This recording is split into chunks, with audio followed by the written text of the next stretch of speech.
کاشانۂ بصیرت ایک ایسا یوٹیوب چینل جس پر ہر قسم کی دینی کتب بالخصوص محروم بصارت افراد کے لیے آڈیو اور ویڈیو فارمیٹ میں دستیاب ہیں اور بالعموم تمام مسلمان برادران و خواہران کے لیے دستیاب ہیں۔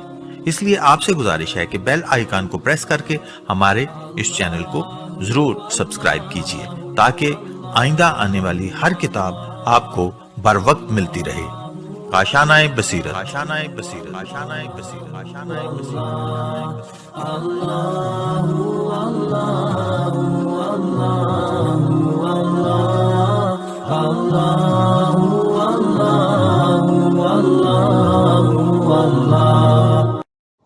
اعوذ باللہ من الشیطان الرجیم، بسم اللہ الرحمن الرحیم۔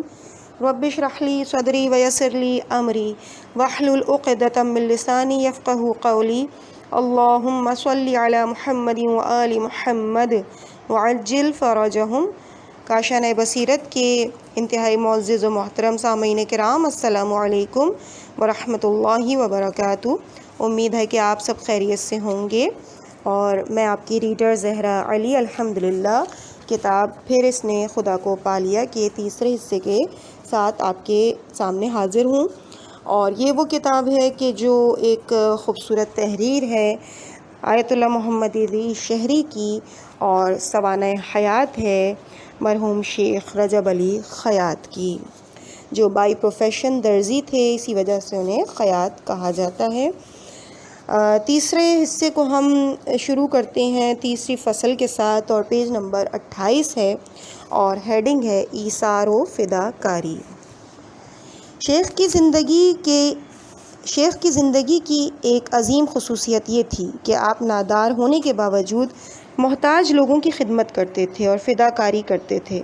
اسلامی احادیث کے نقطۂ نظر سے ایثار بہترین نیکی، ایمان کا بلند ترین مرتبہ اور عمدہ ترین اخلاقی خصوصیت ہے۔ شیخ کی آمدنی سلائی کے ذریعے اگرچہ بہت کم تھی، لیکن آپ فضیلت ایثار سے کافی بہرہ مند تھے۔ اس مرد الہی کی ایثار اور فداکاری کی داستانیں تعجب خیز اور عبرت آمیز ہیں۔ ہیڈنگ: دوسروں کی اولاد کے ساتھ ایثار۔ شیخ کے ایک صاحبزادے کہتے ہیں کہ میری والدہ نے بتایا کہ قحط کے زمانے میں میرے دو بڑے بیٹے حسن اور علی نے چھت پر آگ جلا رکھی تھی۔ میں دیکھنے گئی کہ وہ لوگ کیا کر رہے ہیں، تو میں نے دیکھا کہ وہ دونوں گوسفند کی کھال بھوننے کے لیے لائے ہیں تاکہ اس کو کھائیں۔ یہ دیکھ کر مجھ کو رونا آ گیا۔ میں نیچے آئی، میں نے کچھ تانبا اور دوسرے قسم کے برتن اٹھائے اور بازار لے جا کے بیچ دیے، اور کچھ ابلے ہوئے چاول خرید کے لے آئی۔ میرا مالدار بھائی قاسم علی خان آیا اور دیکھا کہ میں بہت پریشان ہوں۔ پریشانی کی وجہ دریافت کی، میں نے قصہ بیان کر دیا۔ قصہ سننے کے بعد قاسم علی خان نے کہا، کیا کہہ رہی ہو؟ میں نے شیخ رجب علی کو بازار میں دیکھا کہ وہ لوگوں میں چلو کباب، چاول اور کباب کی قسم کے 100 ٹکٹ تقسیم کر رہے ہیں، جبکہ پہلے گھر کا چراغ روشن کرنا چاہیے، پھر مسجد کا۔ یہ صحیح ہے کہ شیخ رجب علی عابد اور زاہد ہیں، لیکن ان کا کام درست نہیں۔ یہ باتیں سن کر میں مزید افسردہ ہو گئی۔ جب رات میں شیخ رجب علی آئے تو میں نے شیخ سے اس سلسلے میں گفتگو کی اور مغموم حالت میں سو گئی۔ آدھی رات میں متوجہ ہوئی اور مجھ کو بلایا جا رہا ہے۔ میں اٹھی، دیکھا کہ مولائے کائنات ہیں۔ انہوں نے اپنا تعارف کراتے ہوئے فرمایا، شیخ رجب علی نے لوگوں کے بچوں کا خیال رکھا اور ہم تیرے بچوں کے نگران ہیں۔ جب تمہارے بچے بھوک سے مر جائیں تو کہنا۔ ہیڈنگ: مفلس ہو جانے والے پڑوسی کے ساتھ شیخ کا ایثار۔ شیخ کے ایک صاحبزادے نقل کرتے ہیں کہ ایک شب میرے والد نے مجھ کو جگایا۔ ہم نے گھر سے 2 بوری چاول اٹھائے، ایک کو میں نے اور ایک کو والد صاحب نے، اور ہم اس کو اپنے علاقے کے سب سے مالدار شخص کے گھر لے گئے، اور شیخ نے مالک مکان کو وہ چاول دے کے کہا، بھائی تم کو یاد ہے کہ ایک بار انگریز لوگوں کو اپنے سفارت خانے لے گئے تھے اور ان کو چاول دیا تھا، انہوں نے ہر دانے کے بدلے منو چاول لیے، پھر بھی لوگوں کو نہیں چھوڑتے۔ اس مذاق کے ساتھ ہم نے اس کو چاول دیے اور واپس آ گئے۔ صبح کو والد نے مجھ کو پکار کے کہا، محمود 3 پاؤ کنکی خرید لو اور 2 ریال کی چربی کا تیل اپنی ماں کو لا کر دو تاکہ وہ دوپہر میں ابلا ہوا چاول بنا دے۔ اس وقت والد کی یہ تمام رفتار میرے لیے نامفہوم اور سنگین تھی، کیونکہ گھر میں موجود چاول کو والد علاقے کے سب سے مالدار شخص کو دے چکے تھے اور دوپہر کے کھانے کے لیے ہم کنکی خریدیں۔ بعد میں مجھ کو معلوم ہوا کہ جمعے کو اس کے ہاں زبردست دعوت ہونے والی تھی، جس کی ہونے کی وجہ سے وہ مفلس ہو گیا تھا۔ ہیڈنگ: شب عید کا ایثار اور فداکاری۔ شیخ عبد الکریم حامد نقل کرتے تھے کہ میں سلائی کی دکان پر شیخ کا کاریگر تھا۔ میری روزانہ کی آمدنی 1 تومان تھی۔ شب نوروز شیخ کے پاس 15 تومان تھے۔ ان میں سے کچھ مجھ کو دیے تاکہ میں چاول خرید کر چند جگہوں پر پہنچا دوں۔ آخر میں 5 تومان بچے، وہ بھی مجھے دے دیے۔ میں نے سوچا کہ شیخ شب عید گھر خالی ہاتھ جائیں گے، ان کا فرزند کا بھی گھٹنا زخمی ہے، اس لیے میں پیسوں کو لکڑی کے ڈبے میں رکھ کر بھاگ گیا۔ شیخ نے بہت بلایا لیکن میں واپس نہیں گیا۔ گھر پہنچ کر میں متوجہ ہوا کہ مجھ کو بلا رہے ہیں اور تلخ انداز میں کہہ رہے ہیں کہ تم نے پیسے کیوں نہیں لیے، پھر زبردستی مجھ کو پیسے دیے۔ اس کے بعد صفحہ نمبر 31 سے 4 فصل کا آغاز ہو رہا ہے اور ہیڈنگ ہے بندگی۔ شیخ کے سیر و سلوک کا طریقہ طریقت کے دعویداروں کے مسلک سے مختلف تھا۔ آپ تصوف کے کسی فرقے کو نہیں مانتے تھے۔ آپ کی روش فقط اہل بیت علیہم السلام کی ہدایت کی پابندی تھی، اسی لیے آپ واجبات بلکہ مستحبات کو اہمیت دیتے تھے۔ صبح کے وقت عام طور پر جاگتے رہتے تھے، سورج نکلنے کے بعد آدھا یا 1 گھنٹہ آرام کرتے تھے، دوپہر میں بھی کم آرام کرتے تھے۔ شیخ جبکہ خود اہل کشف و شہود تھے، فرماتے ہیں کہ مکاشفات میں یقین مت رکھو، مکاشفے پر کبھی اعتماد نہ کرو، ہمیشہ ائمہ علیہم السلام کے کردار اور عمل کو نمونہ قرار دو۔ شیخ احکام الہی پر عمل کرنے کی تاکید کے سلسلے میں عام نشستوں میں اس آیت سے تمسک کیا کرتے تھے: ان تنصروا اللہ ینصرکم ویثبت اقدامکم، اور فرماتے تھے کہ خدا بے نیاز ہے، خدا کی نصرت اس کے احکام پر عمل اور اس کے پیغمبر صلی اللہ علیہ وآلہ وسلم کی سنت سے اتصال رکھنا ہے۔ آپ فرماتے تھے کہ احکام پر عمل کرنے کے علاوہ کوئی چیز انسان کی ترقی میں مؤثر نہیں ہے۔ شیخ بار بار فرمایا کرتے تھے کہ دین حق یہی ہے کہ جو ممبروں پر کہا جاتا ہے، لیکن اس میں 2 چیزیں کم ہیں، ایک اخلاص اور دوسرے خدا کی محبت۔ ان 2 چیزوں کا تقریروں میں اضافہ ہونا چاہیے۔ آپ فرماتے تھے کہ مقدس افراد کے تمام کام اچھے ہیں، فقط لفظ کی جگہ خدا کو لے آئیں۔ آپ فرماتے تھے کہ اگر مومنین اپنی خود خواہی کو چھوڑ دیں تو کہیں پہنچ سکتے ہیں۔ آپ فرماتے تھے کہ اگر انسان خدا کے سامنے تسلیم ہو جائے، اپنے سلیقے اور رائے کو ترک کر دے اور تمام حالات میں خود کو خدا کے حوالے کر دے تو خدا اس کی اپنے لیے تربیت فرمائے گا۔ ہیڈنگ: تقلید۔ مسلک تعبد کی بنا پر شیخ احکام میں اپنے زمانے کے مرجع آیت اللہ حجت کے مقلد تھے۔ تقلید کے سلسلے میں ان کو انتخاب کرنے کی وجہ بیان کرتے تھے کہ میں نے قم جا کر مراجع تقلید کو دیکھا تو ان میں سب سے زیادہ بے ہوا و ہویس انہی کو پایا۔ ایک اور نقل کے مطابق آپ نے کہا، میں نے دیکھا کہ ان کا سینہ ریاست طلبی سے خالی ہے۔ شیخ اپنے دوستوں کو ان فرقوں سے خبردار کرتے رہتے تھے جو اس روش سے پلٹ گئے ہیں۔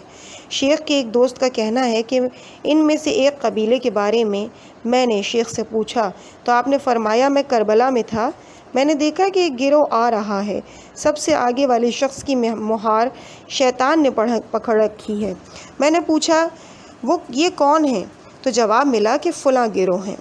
شیخ کا عقیدہ تھا کہ جو لوگ سیر و سلوک میں اہل بیت علیہم السلام کی روش سے دور ہیں، ان کے لیے حقیقی معرف کے دروازے بند ہیں، اگرچہ ریاضت کی بنا پر روحی طاقت کے لحاظ سے کچھ مقامات کو حاصل کر لیں۔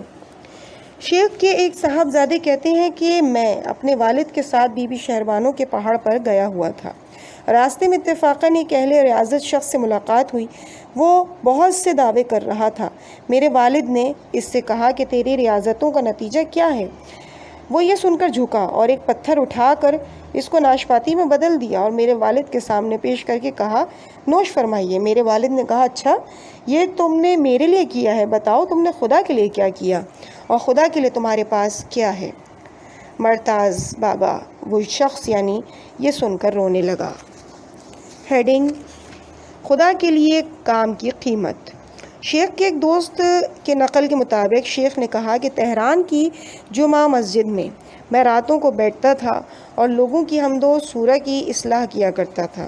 ایک رات 2 بچوں نے آپس میں جھگڑا کیا۔ ہارنے والا بچہ مار سے بچنے کے لیے میرے پاس آ کے بیٹھ گیا۔ میں نے فرصت سے فائدہ اٹھاتے ہوئے اس سے حمد و سورہ پوچھا۔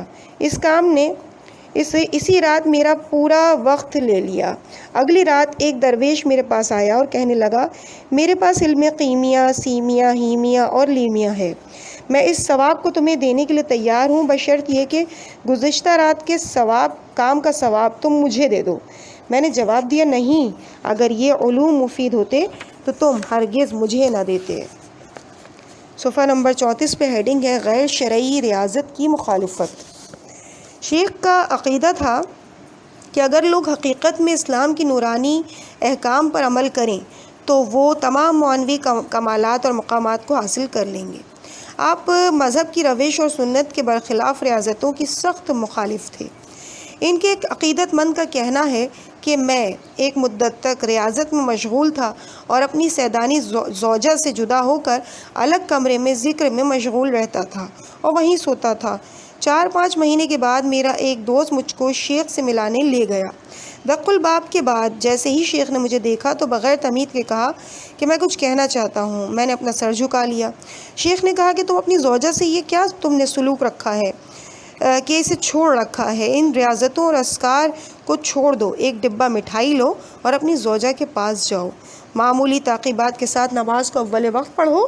پھر شیخ نے ان احادیث کی طرف اشارہ کیا جو اس چیز کی تاکید کرتی ہیں کہ اگر کوئی شخص 40 دن خالص عمل کرے تو اس کے دل سے حکمت کے چشمے ابلیں گے۔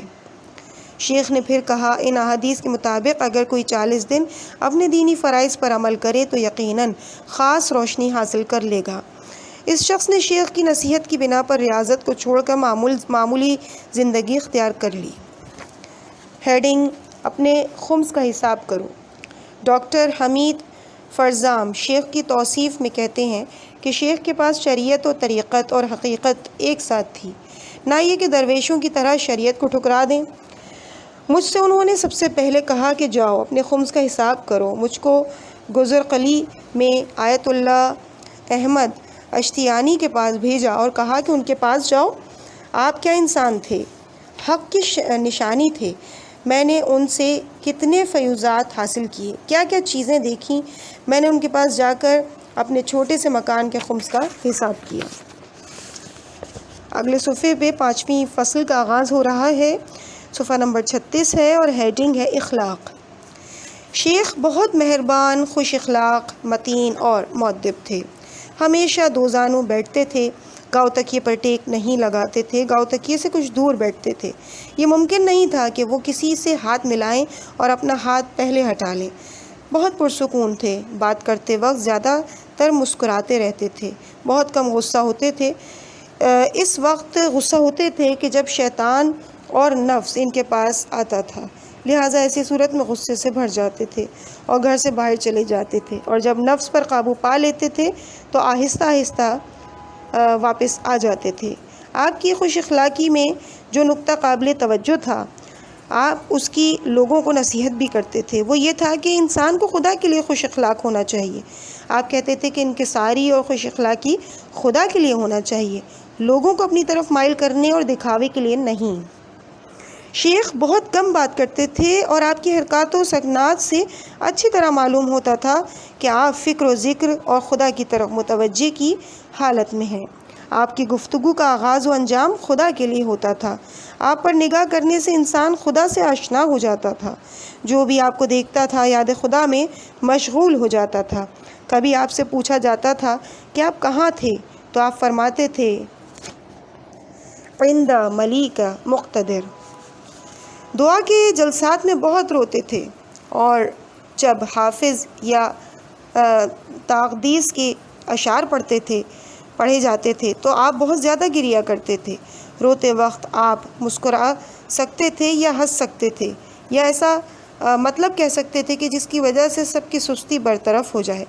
مولا کائنات سے بہت زیادہ محبت کرتے تھے، شمع کے گرد پروانے کی مانند تھے۔ بیٹھتے وقت ایک سانس میں کئی مرتبہ یا علی یا علی یا علی کہا کرتے تھے۔ انکساری، ہیڈنگ انکساری۔ اس بارے میں ڈاکٹر فرزام کہتے ہیں کہ دوسروں کے مقابلے میں آپ بہت منکسر المزاج تھے، ہمیشہ خود دروازہ کھولتے اور آنے کی اجازت دیتے تھے، بغیر تکلف کے ہم کو اپنے اس کمرے میں لے جاتے تھے جہاں پر وہ سلائی کا کام کرتے تھے۔ ایک مرتبہ سردی کا زمانہ تھا، شیخ 2 انار لائے، ایک مجھ کو دے کر کہا، حمید کھاؤ۔ آپ میں بالکل گھمنڈ نہ تھا، وہ خود میں اور مجھ میں کوئی فرق نہیں رکھتے تھے۔ اگر کوئی نصیحت کرتے تو ہدایت اور فریضے کے انجام دہی کے لحاظ سے ہوتی تھی۔ آپ ہمیشہ دروازے پر بیٹھتے اور ہر آنے والے کو گھر کے اندر آنے کے لیے کہتے تھے۔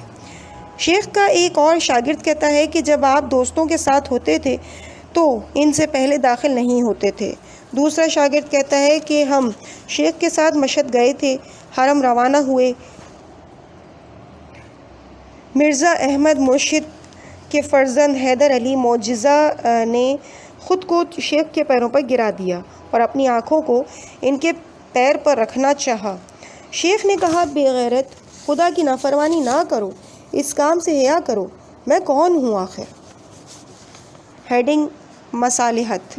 شیخ لوگوں کے درمیان مصالحت کو بہت اہمیت دیتے تھے، آپس میں ناراض رہنے والے اشخاص کو بلا کر قرآن و احادیث کی روشنی میں ان کے درمیان صلح کرواتے تھے۔ ہیڈنگ سادات کا خصوصی احترام۔ شیخ علی و فاطمہ کی علیہم السلام کی اولاد اور سادات کا بہت احترام کرتے تھے۔ اکثر دیکھا گیا کہ آپ ان کے ہاتھوں اور پیروں کو چومتے اور دوسروں کو بھی سادات کا احترام کرنے کی نصیحت کرتے تھے۔ ایک بزرگوار سید کبھی کبھی شیخ سے ملنے آتے تھے اور اس کو حقہ پینے کی عادت تھی۔ جب اس کے لیے حقہ آمادہ کیا جاتا تھا تو شیخ اگرچہ حقہ پینے کے عادی نہیں تھے، لیکن سید کے شرمندہ نہ ہونے کی خاطر پہلے خود حقے کو ہونٹوں سے نزدیک کرتے اور ایسا ظاہر کرتے کہ حقہ پی رہے ہیں۔ شیخ کا ایک دوست کہتا ہے کہ جاڑے میں ایک دن میں شیخ کے پاس حاضر تھا۔ شیخ نے کہا کہ چلو تہران کے ایک پرانے محلے میں چلیں۔ ہم پرانی ایک گلی میں گئے اور وہاں ایک ویران دکان تھی اور ایک غیر شادی شدہ محترم بوڑھا سید وہاں رہتا تھا۔ وہ رات میں وہیں پر سوتا تھا، اس کا کام کوئلہ بیچنا تھا۔ معلوم ہوا کہ گزشتہ رات انگیٹھی کی وجہ سے آگ لگ گئی تھی جس سے اس کے کپڑے اور بعض سامان جل گئے تھے۔ اس بوڑھے شخص کی زندگی کچھ اس طرح تھی کہ اکثر لوگ اس کے پاس جانا پسند نہیں کرتے تھے۔ شیخ بہت انکساری کے ساتھ اس کے پاس گئے اور مزاج پرسی کے بعد اس کے میلے کپڑوں کو دھلانے کے لیے اکٹھا کیا۔ بوڑھے شخص نے کہا، میرا سرمایہ ختم ہو گیا، میں کوئلہ نہیں بیچ سکتا۔ شیخ نے مجھ سے کہا، کچھ اس کو دے دو تاکہ یہ اپنا سرمایہ مہیا کرے۔ ہیڈنگ تمام لوگوں کا احترام۔ شیخ نہ صرف سادات بلکہ تمام لوگوں کا احترام کرتے تھے۔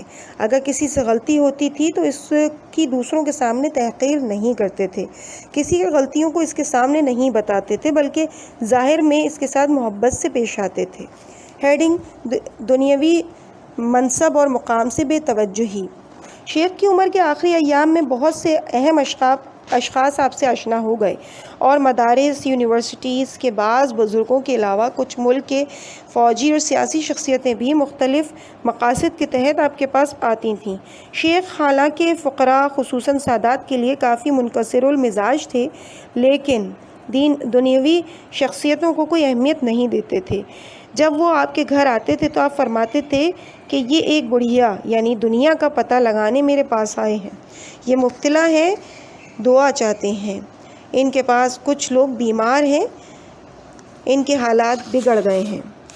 شیخ کے ایک صاحبزادے کہتے ہیں کہ ایک فوجی اہلکار جو میرے والد کا عقیدت مند تھا، اس نے مجھ سے کہا، کیا تم کو معلوم ہے کہ میں تمہارے والد سے اس قدر کیوں عقیدت رکھتا ہوں؟ جب میں پہلی بار ان کے پاس آیا تو وہ دروازے کے پاس بیٹھے تھے۔ میں نے سلام کیا تو انہوں نے کہا، جاؤ۔ بیٹھ جاؤ۔ میں جا کر بیٹھ گیا۔ اتنے میں ایک اندھا آیا اور شیخ اٹھے اور نہایت احترام کے ساتھ اس کو گلے لگایا اور روح بوسی کے بعد اس کو اپنے پاس بٹھایا۔ میں یہ دیکھ رہا تھا کہ گھر میں کیا ہو رہا ہے، یہاں تک کہ اندھا شخص جانے کے لیے اٹھا تو شیخ اس کی جوتیاں سیدھی کرنے لگے اور اس کو 10 تومان بھی دیے اور وہ چلا گیا۔ لیکن جب میں جانے لگا تو ان کو خدا حافظ کہا تو نہیں اٹھے، بلکہ بیٹھے بیٹھے ہی فرمایا خدا حافظ۔ ہیڈنگ: اخلاق کا سفر۔ شیخ نے اپنی بابرکت عمر میں مشہد، کاشان، اصفہان، مازندران اور کرمانشاہ کا سفر کیا اور ان کا غیر ملکی سفر زیارت کے غرض سے فقط عراق کے لیے تھا۔ ان سفروں میں جو معمولاً اکثر دوستوں کے ساتھ ہی انجام پاتے، میں بہت سی یادداشتیں اور عبرتناک مطالب باقی رہ گئے ہیں۔ فقط اخلاق سفر سے مربوط کچھ حصہ اس کتاب میں آئے گا۔ شیخ کے ہم سفروں کے بقول: آپ کے ساتھ سفر اچھا گزرتا تھا، آپ خلوص کے ساتھ سفر کرتے تھے، اپنے اور اپنے شاگردوں اور عقیدت مندوں کے درمیان آپ فرق کے قائل نہ تھے۔ اگر سامان اٹھانے کی ضرورت پڑتی تھی تو خود بھی سامان اٹھاتے تھے اور سفر کا اپنا خرچ بھی ادا کرتے تھے۔ معزز سامعین، اس مقام پہ ہم اس حصے کو مکمل کرتے ہیں اور یہ صفحہ نمبر 40 پہ 5ویں فصل کا اختتام ہو چکا ہے۔ انشاءاللہ آپ کے سامنے جب چوتھا حصہ پیش کیا جائے گا تو اس کا آغاز 6ٹھی فصل سے ہوگا اور پیج نمبر ہوگا 41 اور اس کی پہلی ہیڈنگ ہوگی انتظار ظہور۔ بس اس موقع پہ ہم یہاں پہ اسی حصے کو مکمل کر رہے ہیں۔ مجھے اپنی دعاؤں میں یاد رکھیے گا۔ انشاءاللہ اگلے حصے میں آپ سے ملاقات ہوگی۔